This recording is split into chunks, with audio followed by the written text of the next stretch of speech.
pawis na pawis na tayo.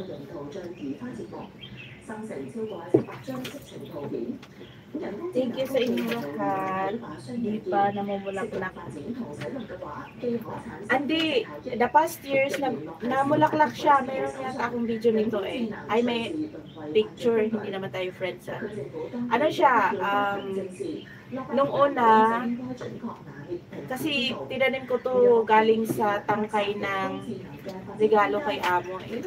Nung una-unang dating ko dito. Ang kulay ng bulaklak niya is purple.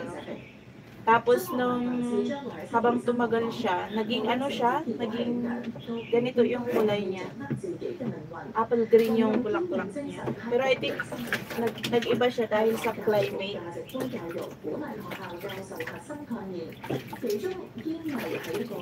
Kapag bagong usbong yung bulaklak niya, ang kulay niya apple green.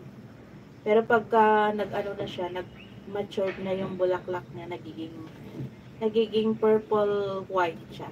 May halong purple white. Ayun siyang kupas na violet. Ayun na.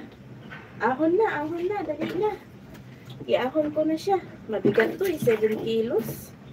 Kaya nag-aalala akong iwanan to pag Sunday. Kaya ako ang nito. Sabi ko kay amo, wag mo na siyang paliguan, ako na lang. Kasi ang bigat, yung amo kong babae, matanda na siya. Pagka binuhat niya yan, ako. Ayan na, ahon na tayo, ahon na. Dali na. Ay, shake. Mabigat siya eh. Wait lang. Isalpan mo na kita dyan, ha? Punasan ko yung tub. Wait lang. Huwag kang magulo. Ang bigat niya, sobra. Parang 8 kilos na siya ngayon.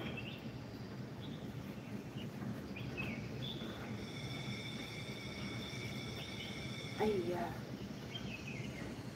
Nag-aalala ako sa tuwing iiwan ko to ng Sunday kasi diba everyday dapat sila magligo. So, binibiling ko kay amo, huwag mo na siyang paliguan.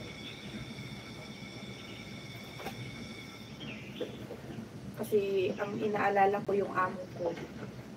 Eh, sobrang bigat niya. Let's go.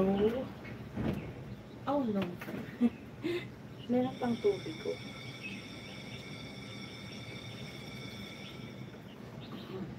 Wait lang.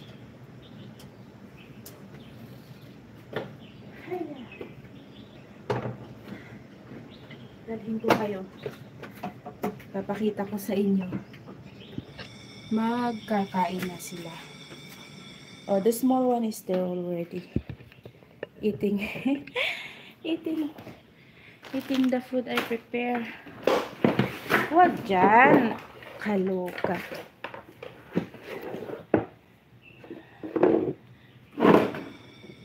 Magulo tong malaki.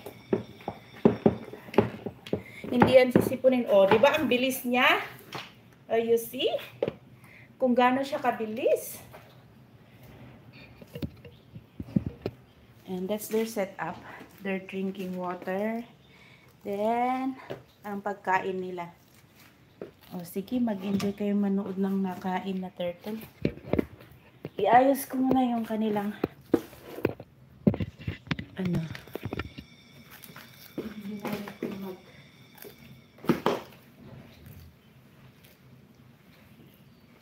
ay, pinagpawisan ako.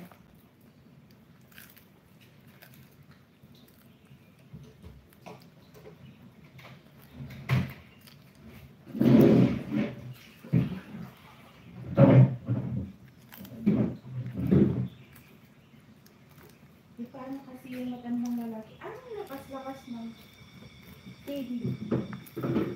Ano siya din? Hindi naman siya din.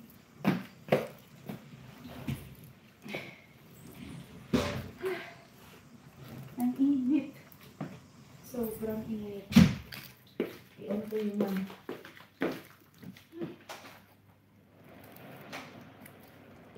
hindi yan sisipunis. Ayun. Gustong-gusto nga nila ng tubig eh.